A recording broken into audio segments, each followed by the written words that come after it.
Olá, eu sou a vossa consultora imobiliária portuguesa. Venham daí a mais uma Open House. Estão à espera de uma Open House americana? Claro que sim! Eu preparei tudo para vos mostrar esta casa. Se quiserem, tenho aqui umas gomas, tenho aqui um bocadinho de água que sobrou, se quiserem um bocadinho. E tenho, não sei, se tiverem um bocado de fome, olhem este frigorífico, tenho aqui um bocadinho também de um bocadinho de lasanha do meu almoço. Não? Pronto, está bem. Então vamos ver essa casa. Será que me conseguem acompanhar? Vocês vieram ver o Palácio de Queluz. Este é o Palácio de Queluz.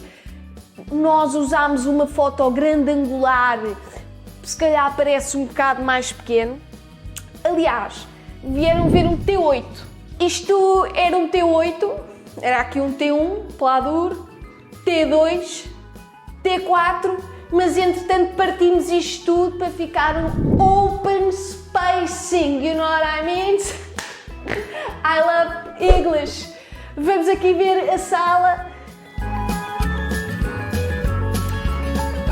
Very nice, very nice.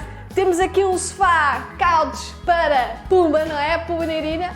Muito bom sofá. Aqui agora não graves, não graves. Não, isto aqui não interessa. Isto aqui não interessa nada. Era da idade. Era a donação. Já agora, só um minuto, só para um respeito para a senhora. O cozido à portuguesa dela era fantástico, era uma coisa. Pronto, está feita a Open House, Open, não é? Open House, as janelas Open, é a Open House portuguesa, é isso. Comprem!